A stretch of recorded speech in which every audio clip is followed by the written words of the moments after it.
Hello friends, welcome to mini vlog.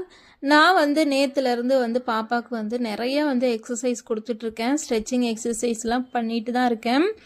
அது மட்டும் இல்லாமல் ஒரு 10 நிமிஷம் இப்போ பாப்பா சிட்டிங் பொசிஷனில் உட்கார வச்சிட்ருக்கேன்.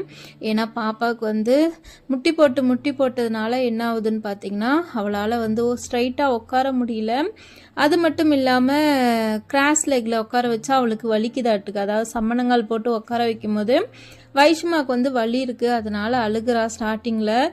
இருந்தாலும் அவளை எப்படியோ சமாதானப்படுத்தி ரைம்ஸ் எல்லாம் பாடி அவளை ஒரு வழியாக ஆக்டிவிட்டி பண்ண வச்சுட்டு தான் இருக்கேன். இருந்தாலும் ஒரு சில சமயத்தில் வலிக்குதுன்னு சொல்லி வைஷ்மா கஷ்டப்படுறா. இட்ஸ் ஓகே, வலிகள் இல்லாமல் வாழ்க்கை இல்லை இல்லையா? கண்டிப்பாக இது எல்லாமே சரியாயிடும். பார்த்திங்கன்னா அவளே சொல்கிறா, காலை தொட்டு வைஷ்மாவே சொல்கிறா கால் வலிக்குதுன்னு சொல்லிட்டு. வைஷ்மா என்னோட எப்படி கம்யூனிகேஷன் பண்ணுறான்னு பார்த்தீங்கன்னா, அவள் அழுக மூலியமா சைகை மூலியமா என்னோட இப்படி தான் வைஷ்மா தெரியப்படுத்துவா. நான் ஒன்றும் இல்லை தங்கம், சரியாக போயிடும், நீ இப்போ பிக் கிளாஸ் பிக் கிளாஸ் எடுத்து கொடுத்துட்டு படுத்துக்க அப்படின்னு சொல்லி பாப்பாவுக்கு சொல்லிட்டு இருக்கேன். அவள் பண்ண மாட்டேன்னவும் உடனே நான் அவள் கையை பிடிச்சி பிக் கிளாஸ் வெரி குட் இப்போ படுத்துக்கோ அப்படின்னு சொல்லி அவளை படுக்க வச்சேன். இப்படி தான் நான் இன்றைக்கெல்லாம் கொஞ்சம் கொஞ்சமாக வைஷ்மாவுக்கு ஆக்டிவிட்டி சிட்டிங் பேலன்ஸ் ஆக்டிவிட்டி தான் இன்றைக்கி கொடுத்தேன்.